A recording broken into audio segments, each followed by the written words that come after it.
व्हिडिओमध्ये आपण औपचारिक पत्रलेखन यामधील तक्रार पत्र याविषयीची माहिती पाहणार आहोत। यामध्ये आपण औपचारिक पत्रलेखनाचे कोणकोणते प्रकार आहेत याविषयीची माहिती पाहणार आहोत। औपचारिक पत्रलेखन करताना कोणती काळजी घ्यावी, तक्रार पत्रलेखन करताना आपल्याला कोणकोणती काळजी घ्यावी लागते याविषयीची माहिती आपण पाहणार आहोत। तक्रार पत्राचा आराखडा कशा पद्धतीने असतो ते देखील पाहणार आहोत आणि एक नमुना तक्रार पत्र देखील लिहिणार आहोत। अशा या सर्व घटकाची माहिती आजच्या व्हिडिओमध्ये पाहणार आहोत। सर्वात अगोदर पाहूया औपचारिक पत्रलेखन। आपण दैनंदिन जीवन जगत असताना वेगवेगळ्या गोष्टीसाठी कार्यालय, खाजगी कंपनी अथवा दुकानात जावे लागते। अशा वेळी आपणास आपली कामे करण्यासाठी पत्र पाठवावी लागतात। अशा कार्यालयात, कंपनीत पाठवलेल्या पत्रांना आपण औपचारिक पत्र असे म्हणतो। आपले काम कोणत्याही अडचणीशिवाय लवकरात लवकर व्हावे अशी आपली माफक इच्छा असते। यासाठी आपण पत्रव्यवहार करत असतो। तसेच विचारणा करणे, तक्रार करणे, मागणी करणे, माहिती मिळवणे अशा गोष्टीसाठी आपण सतत पत्रव्यवहार करत असतो। असे पत्र पाठवत असताना काही नियम पाळावे लागतात। आपली माहिती, कामाचे स्वरूप थोडक्यात सांगावे लागते। औपचारिक पत्र लिहिताना ते मोजक्या शब्दात, माहितीपूर्वक आणि स्पष्ट असावे लागते। औपचारिक पत्रलेखनाचे कोणकोणते प्रकार आहेत ते थोडक्यात पाहूया। पहिला प्रकार येतो निमंत्रण पत्र। एखाद्या व्यक्तीला निमंत्रण पाठवायचं असेल तर त्यासाठी निमंत्रण पत्र लिहिलं जातं।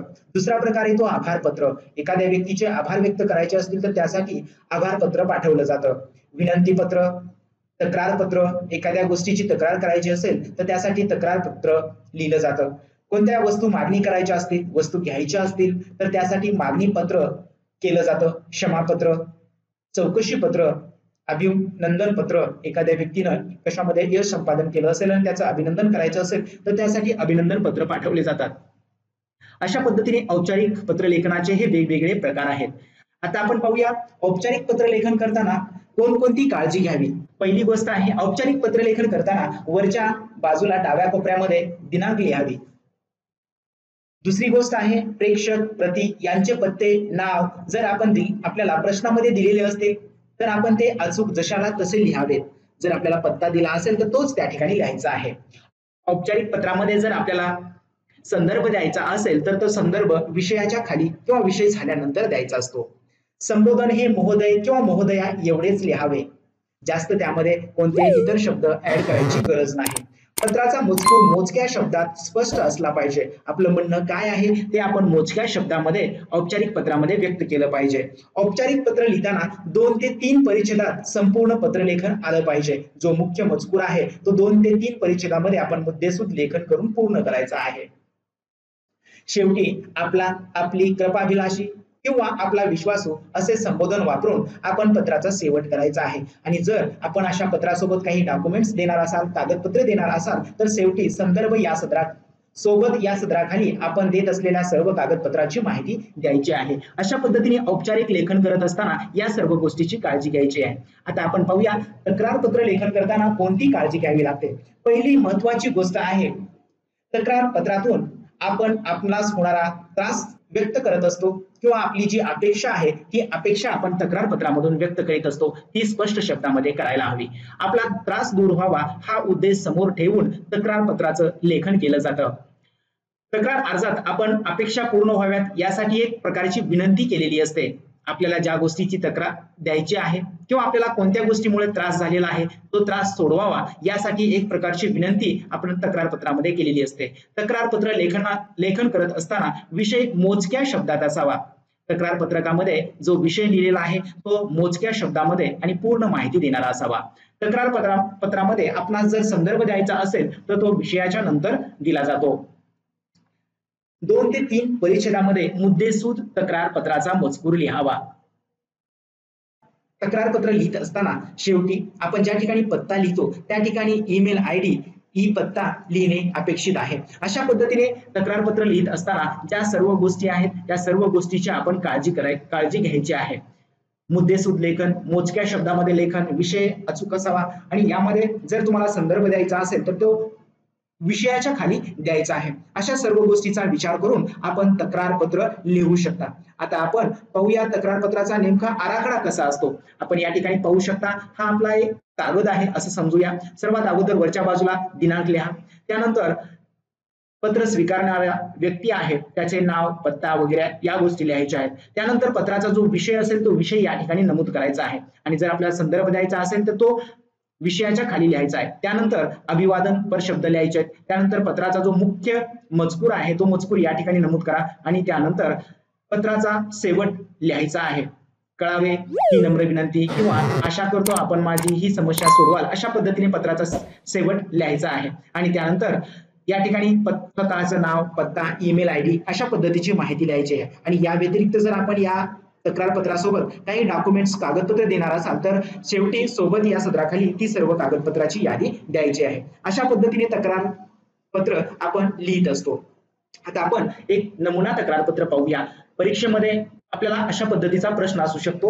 ऑनलाईन खरेदी केलेला भ्रमणध्वनी म्हणजे मोबाईल संच सदोष निघाला आहे. ग्राहक मंचाकडे तक्रार नोंदवणारे तक्रार पत्र लिहा असा प्रश्न आला असेल तर त्या प्रश्नाला अनुसरून तक्रार पत्र कशा पद्धतीने तयार करायचं ते पाहूया. सर्वात अगोदर दिनांक लिहून घ्या. त्यानंतर पत्र कोणाला पाठवायचं आहे त्याचा उल्लेख करा. इथं आपण प्रति माननीय अध्यक्ष ग्राहक पंचायत उस्मानाबाद यांना तक्रार पत्र लिहिणार आहोत. त्यानंतर पत्राचा विषय अशा पद्धतीने आहे, ऑनलाईन खरेदी केलेला भ्रमणध्वनी मोबाईल संच सदोष निघाल्याबद्दल. त्यानंतर संबोधन लिहा आणि त्यानंतर जो आपला मुख्य विषय आहे, मजकूर आहे, त्याला अनुसरून जो मजकूर तुम्हाला द्यायचा आहे तो इथं लिहायचा आहे. मी अशा पद्धतीने लिहिलेला आहे. मी दिनांक 10/6/2020 रोजी mobile.mi.com या संकेतस्थळावरून खरेदी केलेला Xiaomi कंपनीचा मोबाईल खरेदी केला आहे. याची खरेदी किंमत 10,999 रुपये असून मी माझ्या स्टेट बँक ऑफ इंडियाच्या खात्यातून ऑनलाईन रक्कम अदा केली. त्यानुसार मला दिनांक 20/6/2020 रोजी वन इंडिया या कुरिअर कंपनी मार्फत सदर मोबाईल प्राप्त झाला. हा पहिला परिचय दिलेला आहे. त्यानंतर दुसरा परिचय आहे, कंपनीच्या नियमानुसार कुठलाही संच वापरण्यास योग्य नसल्यास 8 दिवसात तक्रार करता येते. सदोष मोबाईल संच तुम्हाला बदलून मिळतो किंवा त्यासाठी भरलेली रक्कम तात्काळ परत मिळते.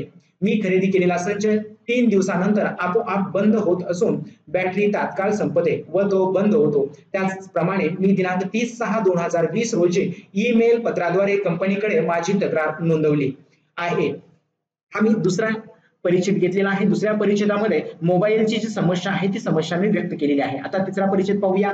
मात्र मला कंपनीकडून आलेल्या ऑनलाईन खरेदीचा दिनांक 10/6/2020 गृहीत धरून माझी तक्रार निकाली काढण्यात आली आहे. याविषयी पुरेसा खुलासा पत्र मंगळवार दिनांक 1/7/2020 रोजी मी कंपनीला पाठवले आहे. मात्र कंपनीकडून कोणताही खुलासा करण्यात आलेला नाही. हा मी तिसरा परिच्छेद घेतलेला आहे. आता चौथा परिच्छेद आहे, मात्र तक्रार करून 1 महिना होऊन गेला तरी मला कंपनीकडून काही कळविले गेले नाही. या एकंदर व्यवहारात माझी फसवणूक झाल्याचे माझ्या लक्षात आले. मला मनस्ताप सहन करावा लागत आहे. त्यामुळे मला न्याय मिळावा अशी इच्छा आहे. आपली संस्था ग्राहकांच्या अशा तक्रारीचा पाठपुरावा करते आणि ग्राहकाला न्याय मिळवून देते याची जाणीव असल्यामुळे मी हे पत्र आपल्याला पाठवित आहे.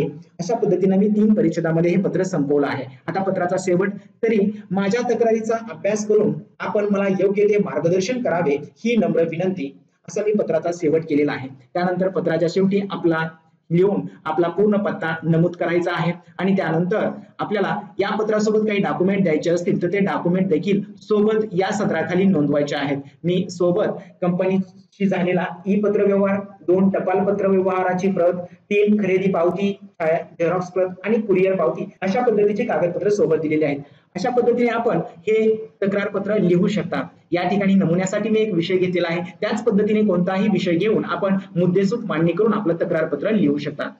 आशा करतो मित्रांनो तक्रार पत्र कशा पद्धतीने लिहायचं, त्याचा आराखडा कसा असतो, औपचारिक पत्राविषयीची सर्व माहिती आपल्याला समजली असेल. मित्रांनो व्हिडिओ आवडला असेल तर लाईक करा, आपल्या मित्रांना शेअर करा आणि अशाच नवनवीन व्हिडिओसाठी चॅनल सबस्क्राईब करून समोरच्या बेलवर क्लिक करा. पुढच्या व्हिडिओमध्ये एका नवीन पत्र प्रकाराविषयी आपण माहिती पाहणार आहोत. धन्यवाद.